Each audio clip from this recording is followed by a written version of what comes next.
شخصیت کی تعمیر۔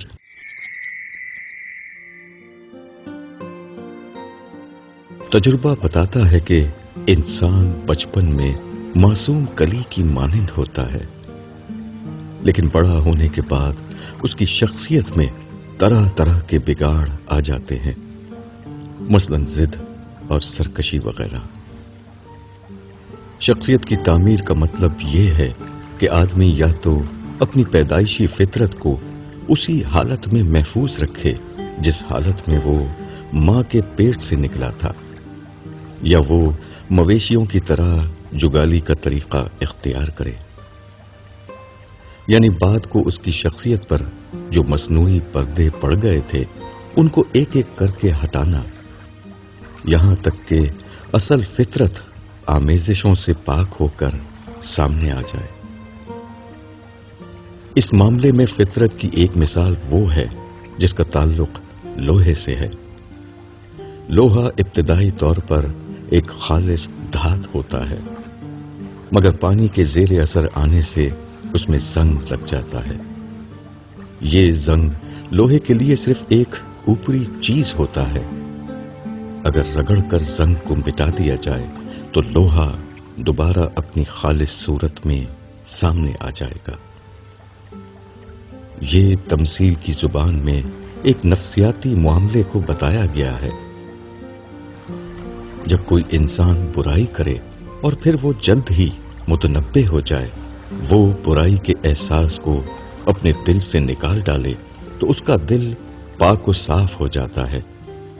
لیکن اگر ایسا ہو کہ آدمی ایک کے بعد ایک برائی کرتا رہے، وہ اپنا محاسبہ کر کے اپنے دل سے اس کے اثر کو زائل نہ کرے تو دھیرے دھیرے اس کا پورا دل بے حسی کا شکار ہو جاتا ہے۔ اب وہ برائیوں ہی میں جینے لگتا ہے اور سچائی کی بات اس کو متاثر نہیں کرتی۔ جدید نفسیاتی مطالعے نے اس معاملے کو مزید واضح کیا ہے۔ اب یہ بات ایک پراسرار عقیدہ نہیں رہی، بلکہ وہ ایک معلوم حقیقت بن گئی ہے۔ اب وہ خالص علمی اعتبار سے انسان کے لیے قابل فہم ہے۔ جدید نفسیاتی تحقیق سے معلوم ہوا ہے کہ انسان کے دماغ کے 3 بڑے حصے ہیں۔ یہ تینوں حصے ہر عورت اور ہر مرد کے دماغ میں پائے جاتے ہیں۔ وہ پیدائشی طور پر ہر انسانی دماغ کا حصہ ہیں۔ وہ 3 حصے یہ ہیں: شعوری ذہن، تحت الشعور، لاشعور۔ تجربہ و تحقیق سے معلوم ہوا ہے کہ کوئی بھی خیال جب ایک بار دماغ میں آ جائے تو وہ ہمیشہ کے لیے انسانی دماغ کا حصہ بن جاتا ہے، اور جیسے کہ معلوم ہے کہ انسانی دماغ ہی دراصل انسانی شخصیت کا دوسرا نام ہے۔ اس کا مطلب یہ ہے کہ جب کوئی خیال انسان کے دماغ میں آ جائے تو وہ ہمیشہ کے لیے انسان کی شخصیت کا حصہ بن جاتا ہے، حتیٰ کہ اگر وہ اس کو اپنی شخصیت سے الگ کرنا چاہے تو وہ اس کو الگ کرنے پر قادر نہیں ہوتا۔ جب کوئی بات انسان کے دماغ میں آتی ہے، خواہ وہ منفی ہو یا مثبت، تو وہ سب سے پہلے دماغ کے شعوری حصے میں آتی ہے۔ اس کو زندہ حافظہ بھی کہا جا سکتا ہے۔ اس کے بعد آدمی جب رات کو سوتا ہے تو فطری عمل کے تحت اپنے آپ کو ایسا ہوتا ہے کہ وہ بات شعوری ذہن سے چل کر ذہن کے تحت الشعور حصے میں پہنچ جاتی ہے۔ جب ایسا ہوتا ہے تو اس خیال کے اوپر آدمی کا شعوری کنٹرول صرف 50% رہ جاتا ہے۔ 50% وہ اس کے شعوری کنٹرول سے باہر ہو جاتا ہے۔ اس کے بعد جب وہ اگلی رات کو سوتا ہے تو یہ خیال مزید سفر کر کے ذہن کے لاشعور حصے میں پہنچ جاتا ہے۔ جب ایسا ہوتا ہے تو اس کے بعد یہ خیال اس کی شعوری کنٹرول سے پوری طرح باہر ہو جاتا ہے۔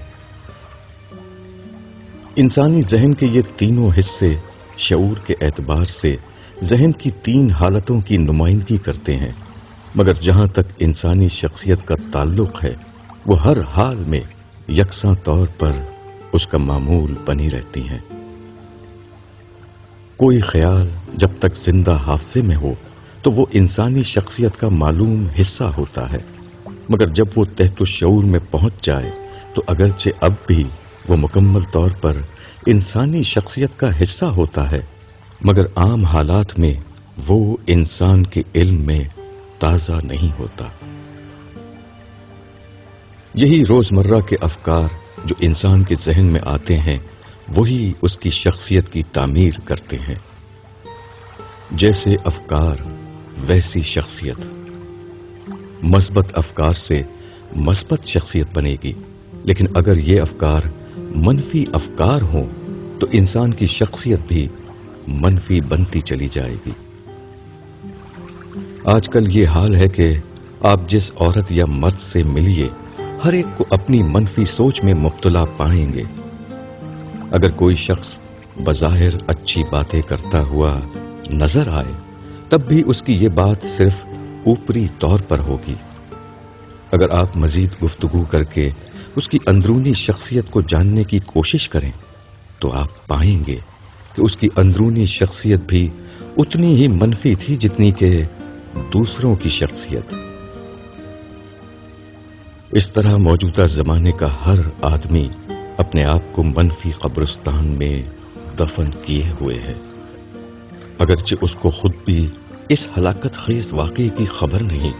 اس میں غالباً مذہبی انسان اور سیکولر انسان میں کوئی فرق نہیں۔ یہ ایک حقیقت ہے کہ سب سے بری شخصیت منفی شخصیت ہے اور سب سے زیادہ اچھی شخصیت وہ ہے جو مثبت شخصیت ہو۔ ایسی حالت میں یہ سوال ہے کہ مثبت شخصیت کی تعمیر کس طرح کی جائے؟ مذکورہ نفسیاتی تحقیق کو سامنے رکھ کر غور کیا جائے تو اس کی ایک واضح عملی صورت بنتی ہے، اس کو یہاں درج کیا جاتا ہے۔ اس عمل کا صحیح طریقہ یہ ہے کہ جب کوئی منفی خیال آدمی کے ذہن میں آ جائے تو وہ اس کو پہلے ہی مرحلے میں ختم کر دے، خصوصی تدبیر کے ذریعے اس کے منفی پہلو کو مثبت پہلو میں تبدیل کر لے۔ مثلاً وہ غصہ ہو تو فوراً معاف کر دے تاکہ اس کا غصہ انتقام کی صورت اختیار نہ کرنے پائے۔ کسی کی ترقی اس کو پسند نہ آئے تو اسی وقت اس کو نظر انداز کر دے تاکہ وہ اس کی شخصیت میں حسد بن کر شامل نہ ہو سکے، وغیرہ۔ ہر برے خیال کے ساتھ فوراً ہی تبدیلی کا یہ عمل کرنا چاہیے۔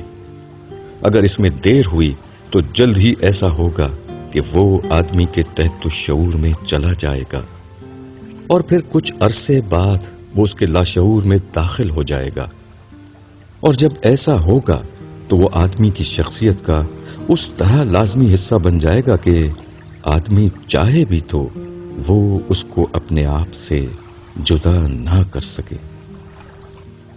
لوگ عام طور پر ایسا نہیں کرتے اور اس کی یہ بھیانک قیمت ادا کر رہے ہیں کہ ہر ایک خوبصورت کپڑوں کے پیچھے ایک منفی شخصیت کی لاش لیے ہوتا ہے۔ منفی شخصیت دراصل جہنمی شخصیت ہے۔